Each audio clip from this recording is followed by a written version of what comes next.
ജോഫെയർ മലയാളം ചാനലിലേക്ക് ഏവർക്കും സ്വാഗതം. കൂടുതൽ തൊഴിൽ അവസരങ്ങൾ നിങ്ങളിലേക്ക് എത്തുന്നതിനായി ഈ ചാനൽ സബ്സ്ക്രൈബ് ചെയ്യൂ. ജോഫെയർ മലയാളം ചാനലിലെ മറ്റൊരു വീഡിയോയിലേക്ക് ഏവർക്കും സ്വാഗതം. കേന്ദ്ര സർവീസിൽ ജോലി ആഗ്രഹിക്കുന്നവർക്ക് സുവർണാവസരം. സ്റ്റാഫ് സെലക്ഷൻ കമ്മീഷൻ്റെ CHSL അതായത് കോമ്പൈൻ ഹയർ സെക്കൻഡറി ലെവൽ എക്സാമിനേഷൻ്റെ പുതിയ നോട്ടിഫിക്കേഷൻ അവർ പബ്ലിഷ് ചെയ്തിട്ടുണ്ട്. അപ്പോൾ നിലവിലെ ലോവർ ഡിവിഷണൽ ക്ലർക്ക് അല്ലെങ്കിൽ ജൂനിയർ സെക്രട്ടേറിയറ്റ് അസിസ്റ്റൻറ്റ്, അതുപോലെ ഡേറ്റ എൻട്രി ഓപ്പറേഷനാണ് ഇപ്പോൾ നിലവിൽ വേക്കൻസി റിപ്പോർട്ട് ചെയ്തിരിക്കുന്നത്.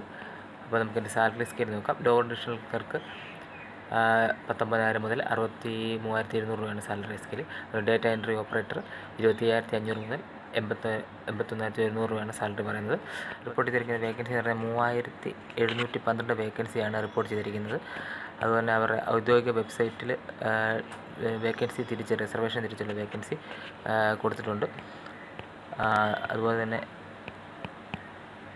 ഏജ് ലിമിറ്റ് പറയുന്നത് 18 വയസ്സ് മുതൽ 27 വയസ്സ് വരെയാണ് ഏജ് ലിമിറ്റ് പറയുന്നത്. അതുപോലെ SC ST OBC തുടങ്ങിയവർക്ക് നിയമാനുസൃത വയസ്സിളവ് ഉണ്ടായിരിക്കുന്നതെന്ന് നോട്ടിഫിക്കേഷൻ പറയുന്നുണ്ട്. അപ്പോൾ ഓൺലൈനായിട്ടാണ് അപേക്ഷ സമർപ്പിക്കേണ്ടത്.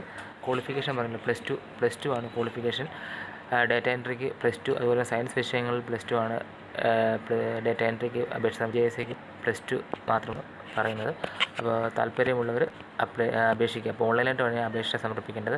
അപ്പോൾ ഓൺലൈനായിട്ട് അപേക്ഷ സമർപ്പിക്കുന്ന അപേക്ഷാ ഫീസ് ഉണ്ടായിരിക്കും. അപേക്ഷാ ഫീസ് ജനറലുകാർക്ക് 100 രൂപയാണ്. അതുപോലെ തന്നെ SC ST PW വുമൻസിനൊന്നും ഫീസ് ഉണ്ടായിരിക്കുന്നില്ല, ഫീസ് ഉണ്ടായിരിക്കുന്നതാണ്. അപ്പോൾ താല്പര്യമുള്ളവർ അപേക്ഷിക്കുക. അപ്പോൾ 2 ഘട്ട പരീക്ഷയുടെ അടിസ്ഥാനത്തിലായിരിക്കും സെലക്ഷൻ പ്രൊസീജിയർ പൂർത്തിയാക്കുന്നത്. വിശദമായ സിലബസും കാര്യങ്ങളും ഔദ്യോഗിക വെബ്സൈറ്റിൽ നൽകിയിട്ടുണ്ട്. അപ്പം ആപ്ലിക്കേഷൻ അവരുടെ ലാസ്റ്റ് ഡേറ്റ് എന്ന് പറയുന്നത്, ആപ്ലിക്കേഷൻ സമർപ്പിക്കേണ്ട ഡേറ്റ് എന്ന് പറയുന്നത് 8/4/2024 മുതൽ 7/5/2024, അതായത് ഏപ്രിൽ 8 മുതൽ മെയ് 7 വരെയാണ് അപേക്ഷ സമർപ്പിക്കുന്നത്. അപ്പോൾ ഈ +2 യോഗ്യത ഉള്ളവർ താല്പര്യമുള്ളവരും അപേക്ഷ സമർപ്പിക്കുക. നല്ലൊരു അവസരമാണ് വന്നിരിക്കുന്നത് കേന്ദ്ര സർവീസിൽ ജോലി ആഗ്രഹിക്കുന്നവർക്ക്. അപ്പോൾ ഔദ്യോഗിക നോട്ടിഫിക്കേഷനും വെബ്സൈറ്റ് ഞാൻ ഡിസ്ക്രിപ്ഷൻ ബോക്സിൽ നൽകാം. അപ്പോൾ നോട്ടിഫിക്കേഷൻ ഡൗൺലോഡ് ചെയ്ത് വ്യക്തമായി വായിച്ച് മനസ്സിലാക്കിയതിന് ശേഷം അപേക്ഷ സമർപ്പിക്കുക. അപ്പോൾ മറ്റൊരു വീഡിയോയുമായി കാണുന്നവരേക്കും ബൈ.